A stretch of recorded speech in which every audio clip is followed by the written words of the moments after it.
नमस्कार। खबरां दे इस बुलेटिन च तुहाडा स्वागत। मैं हां परमिंदर कौर। पहलां पेश ने ਝੋਣੀਆਂ खबरां।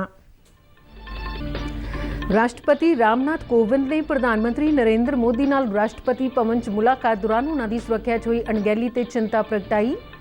कोताही मामले च सुप्रीम कोर्ट विच दाखल पटीशन ते सुनवाई अज।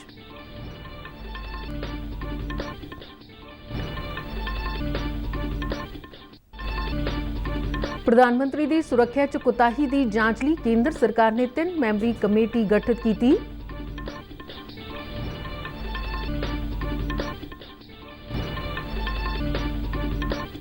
पंजाब बीजेपी के बुलारे अनिल सरीन ने कहा कि प्रधानमंत्री नरेंद्र मोदी की पंजाब फेरी दौरान सुरक्षा लई होर पुख्ता इंतजाम किए जाने चाहिए सन, पर पंजाब सरकार अजिहा कुछ भी करन च नाकाम रही। चोण कमिशन ने संसदीय ते विधान सभा हल्कियां दे उम्मीदवारां लई चोण खर्चिਆਂ ਦੀ निर्धारित हद विच वाधा कीता।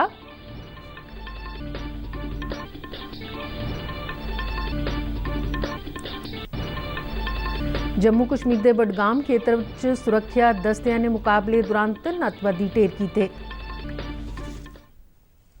ते हुण खबरां विस्तार नाल। प्रधानमंत्री नरेंद्र मोदी ने राष्ट्रपति भवन च राष्ट्रपति रामनाथ कोविंद नाल मुलाकात की।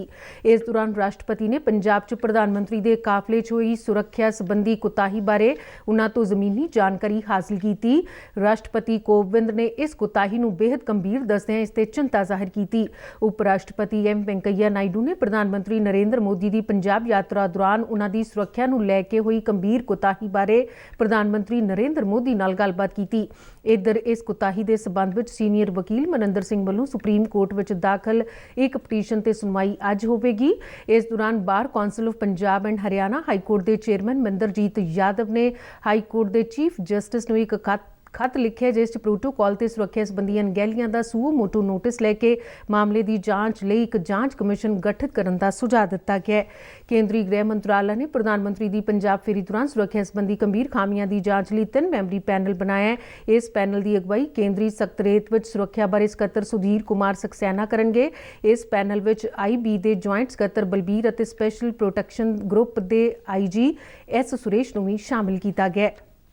दूजे पासे प्रधानमंत्री के बठिंडा तो फिरोजपुर जांदियां रस्ते विच सुरक्षा प्रबंधां नूं लैके सामने आईयां अणगहलियां की डूंघाई नाल जांच करने लई पंजाब सरकार ने रिटायर्ड जस्टिस महताब सिंह गिल अते सूबे के गृह विभाग के प्रमुख सकत्तर अनुराग वर्मा ते आधारित एक उच्च पदवी कमेटी कायम की है। कमेटी नूं 3 दिन विच अपनी जांच रिपोर्ट देने लई आख्या गया। सीनियर कांग्रेसी आगू ते श्री अनंदपुर साहिब तो संसद मैंबर मनीष तिवाड़ी ने कहा कि प्रधानमंत्री की सुरक्षा च हुई अणगहली की जांच हाईकोर्ट के मौजूदा जज तो करवाई जानी चाहिए है। उन्होंने कहा कि प्रधानमंत्री की सुरक्षा एक संवेदनशील मुद्दा है। इस बारे संसद वालों बकायदा एक कानून पास किया गया जिस तहत प्रधानमंत्री ते उन्होंने परिवार को सुरक्षा दी जानी लाजमी है।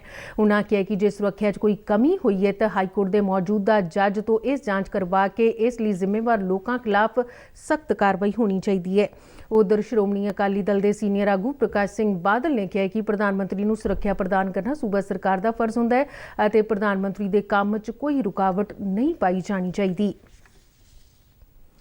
पंजाब बीजेपी के बुलारे अनिल सरीन ने प्रसार भारती नाल गलबात दौरान प्रधानमंत्री नरेंद्र मोदी की पंजाब फेरी दौरान सुरक्षा च हुई वड्डी कोताही बारे चर्चा करदिआं कहा कि प्रधानमंत्री की सुरक्षा लई होर ज्यादा पुख्ता इंतजाम किए जाने चाहिए सन, पर इत्थे पंजाब सरकार कुछ भी करन च नाकाम रही।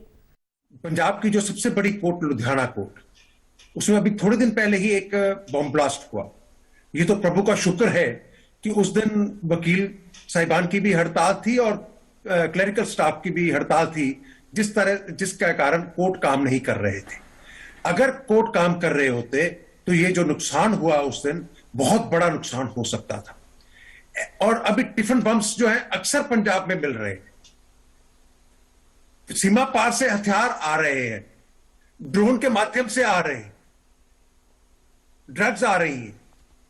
और इन सब चीजों को ध्यान में रखते हुए पंजाब में प्रधानमंत्री की सुरक्षा बाकी प्रदेशों से मैं समझता हूं कहीं और अधिक होनी चाहिए थी, लेकिन यहां तो सरकार ने गोडे लगा दिए नीचे।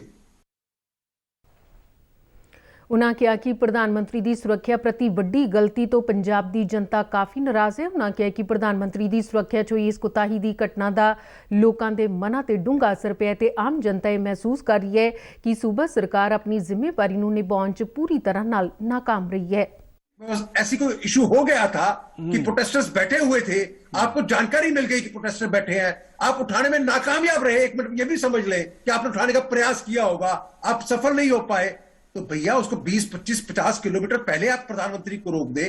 आप 150 किलोमीटर प्रधानमंत्री चल के आ रहे हैं, आपको ये नहीं पता चला कि 150 किलोमीटर के रास्ते में पंजाब बीजेपी के एक वफद ने सूबा प्रधान अश्विनी शर्मा की अगवाई हेठ राज भवन चंडीगढ़ च राज्यपाल बनवारी लाल पुरोहित नाल मुलाकात की थी।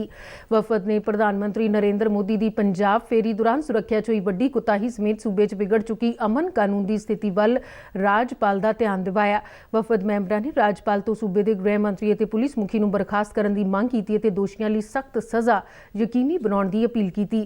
मगरों पत्रकारां नाल गलबात करदिआं अश्विनी शर्मा ने कहा कि प्रधानमंत्री की सुरक्षा नूं लैके पंजाब सरकार गैर संवेदनशील रही ਅਤੇ प्रधान मंत्री के काफले नूं एक साजिश तहत रोकिया गया। पीएम दे काफला 20 मिनट रुकिया और उस तो बाद वापस गया। इस गल तो पता चलता है कि पंजाब की सरकार किस प्रकार पीएम की सुरक्षा नूं लैके नॉन सीरीयस सी। और असी राज्यपाल जी को भी मंग की है कि होम मिनिस्टर और डीजीपी नूं तुरंत बर्खास्त किया जाना चाहिए है। और एक बहुत बड़ा षडयंत्र नजर आता है, ऐसा लगता है कि सुनियोजित सी।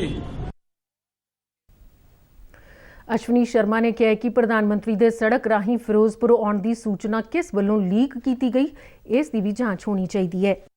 पीएम आ रहे हो, सीएम साहब उत्ते होण ना रिसीव करन क्यों नहीं सी? जे उन्होंने वित्त मंत्री गए, दो डिप्टी सीएम बनाए ने, वो क्यों नहीं सी? प्रोटोकॉल की कहता है? फिर अगर वित्त मंत्री सी जो नाल क्यों नहीं गए? पीएम दे काफले दे नाल चीफ सैकटरी क्यों नहीं सी? डीजीपी क्यों नहीं सी? नाले पीएम दा काफला इधरों लंघेगा, ये खबर क्यों लीक की थी? चोण कमिशन ने लोक सभा ते विधान सभा चोणां लई उम्मीदवारां दे मौजूदा चोण खर्च की हद वधा दित्ती है। नवीं खर्च हद आउंदियां सारियां विधान सभा चोणां च लागू होणगीआं। चोण कमिशन दीआं हदायतां मुताबिक हुण वड्डे राज्यां च संसदी चोण खर्च की हद 70 ਲੱਖ ਤੋਂ ਵਧਾ ਕੇ 95 ਲੱਖ रुपए ਅਤੇ ਛੋਟੇ राज्यां ਵਿੱਚ 54 ਲੱਖ ਤੋਂ ਵਧਾ ਕੇ 75 ਲੱਖ ਕਰ ਦਿੱਤੀ ਗਈ ਹੈ। ਵੱਡੇ राज्यां च महाराष्ट्र, मध्य प्रदेश, उत्तर प्रदेश, पश्चिमी बंगाल ਅਤੇ ਕਰਨਾਟਕ शामिल ने, जबकि छोटे राज्यां ਵਿੱਚ गोवा, सिक्किम, अरुणाचल प्रदेश ਅਤੇ ਹੋਰ ਕੇਂਦਰ शासित प्रदेश शामिल ने। जम्मू कश्मीर केंद्र शासित प्रदेश में चोण खर्चे की हद बढ़ा के 95 ਲੱਖ रुपए कर दी गई है। विधान सभा हल्किਆਂ ਲਈ ਵੱਡੇ राज्यां 'ਚ खर्चे की सीमा 28 ਲੱਖ रुपए तो बढ़ा के 40 ਲੱਖ रुपए ਅਤੇ ਛੋਟੇ राज्यां ਵਿੱਚ 20 ਲੱਖ रुपए तो बढ़ा के 28 ਲੱਖ रुपए कर दी गई है। चोण खर्चे की हद ਵਿੱਚ आखिरी ਵੱਡੀ ਸੋਧ 2014 ਵਿੱਚ ਕੀਤੀ ਗਈ ਸੀ, ਜਿਸ ਵਿੱਚ ਸਾਲ 2020 ਦੌਰਾਨ 10% ਦਾ ਵਾਧਾ ਕੀਤਾ ਗਿਆ ਸੀ।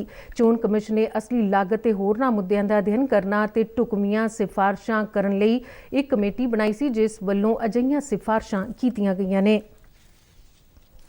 चोण कमिशन ने कोविड नाल जुड़े हालातां दी समीक्षा लई कल केंद्रीय सेहत सकत्तर ते सेहत माहिरां नाल चर्चा की। कमिशन ने नाल ही कानून व्यवस्था बारे केंद्रीय गृह सकत्तर अजय कुमार भल्ला नाल भी एक वखरी मीटिंग की। दोहां मीटिंगां दा मंतव 5 सूबियां पंजाब, उत्तर प्रदेश, उत्तराखंड, मणिपुर ते गोवा च आउंदियां विधान सभा चोणां नूं देखदिआं जमीनी हालात जानना सी। मीटिंग विच चोण कमिशन ने अधिकारियों तो वोटिंग ਅਤੇ चोण प्रचार दौरान हालात किवें रह सकदे ने संबंधी जानकारी लई। मीटिंग 'ਚ इस गल ते जोर रिहा कि सारी योग आबादी नूं कोरोना के दोवें टीके लगाना यकीनी बनाया जाए। जम्मू कश्मीर के बडगाम खेतर में सुरक्षा दस्तियां ते आतवादियों विचाले मुकाबला जारी है। एक सुरक्षा बुलारे ने इस बारे जानकारी दिंदिआं दस्सिआ कि इस मुकाबले हुण तक 3 आतवादियों नूं ढेर कर दिता गया। आतवादियों कोलों वड्डी गिनती च हथियार और गोली सिक्का बरामद किया गया।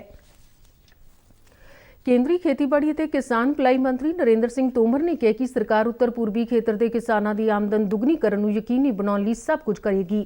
ਉੱਤਰ ਪੂਰਬੀ ਖੇਤਰ ਦੇ ਰਾਜਾਂ ਵਿੱਚ ਖੇਤੀਬਾੜੀ ਖੇਤਰ ਲਈ ਕੇਂਦਰ ਸਰਕਾਰ ਵੱਲੋਂ ਐਲਾਨੀਆਂ ਜਾ ਰਹੀਆਂ ਵੱਖ-ਵੱਖ ਯੋਜਨਾਵਾਂ ਦੀ ਪ੍ਰਗਤੀ ਬਾਰੇ ਉਹਨਾਂ ਨਵੀਂ ਦਿੱਲੀ 'ਚ ਇੱਕ ਮੀਟਿੰਗ ਕੀਤੀ। ਖੇਤੀਬਾੜੀ ਮੰਤਰੀ ਨੇ ਕਿਹਾ ਕਿ ਉੱਤਰ ਪੂਰਬੀ ਖੇਤਰ ਵਿੱਚ ਅਮੀਰ ਸਰੋਤਾਂ ਅਤੇ ਵੱਡੀਆਂ ਸੰਭਾਵਨਾਵਾਂ ਵਾਲਾ ਵੱਖਰਾ ਮਾਹੌਲ ਹੈ ਜਿਹੜਾ ਦੇਸ਼ ਅਤੇ ਦੁਨੀਆ ਦੀ ਤਰੱਕੀ 'ਚ ਅਹਿਮ ਯੋਗਦਾਨ ਪਾ ਸਕਦਾ ਹੈ।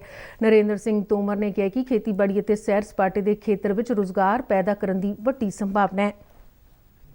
ਇਸ ਮੌਕੇ ਬੋਲਦਿਆਂ ਉੱਤਰ ਪੂਰਬੀ ਖੇਤਰ ਦੇ ਵਿਕਾਸ ਬਾਰੇ ਕੇਂਦਰੀ ਮੰਤਰੀ ਜੀ ਕਿਸ਼ਨ ਰੈੱਡੀ ਨੇ ਕਿਹਾ ਕਿ ਪ੍ਰਧਾਨ ਮੰਤਰੀ ਨਰਿੰਦਰ ਮੋਦੀ ਨੇ ਉੱਤਰ ਪੂਰਬ ਨੂੰ ਜੈਵਿਕ ਖੇਤਰ ਦੇ ਧੁਰੇ ਵਜੋਂ ਵਿਕਸਿਤ ਕਰਨ ਦੇ ਵਿਜ਼ਨ ਤੇ ਜ਼ੋਰ ਦਿੱਤਾ ਹੈ। ਉਨ੍ਹਾਂ ਕਿਹਾ ਕਿ ਇਸ ਖੇਤਰ ਦੀ ਆਰਥਿਕ ਖੁਸ਼ਹਾਲੀ 'ਚ ਇੱਕ ਅਹਿਮ ਯੋਗਦਾਨ ਵਜੋਂ ਬਾਗਬਾਨੀ ਦੇ ਵਿਕਾਸ ਦੀਆਂ ਅਥਾਹ ਸੰਭਾਵਨਾਵਾਂ ਨੇ। ਤੇ ਇਸ ਦੇ ਨਾਲ ਹੀ ਖਬਰਾਂ ਦਾ ਬੁਲੇਟਿਨ ਖਤਮ ਹੋਇਆ। ਮੈਂ ਸਟੂਡੀਓ ਤੋਂ ਬਾਹਰ ਜਾਣ ਵੇਲੇ ਮਾਸਕ ਲਗਾ ਕੇ ਜਾ ਰਹੀ ਹਾਂ। ਬਾਹਰ ਜਾਣ ਵੇਲੇ ਤੁਸੀਂ ਵੀ ਮਾਸਕ ਜ਼ਰੂਰ ਲਗਾਓ। ਤੇ ਹੁਣ ਇਜਾਜ਼ਤ ਦਿਓ। ਨਮਸਕਾਰ।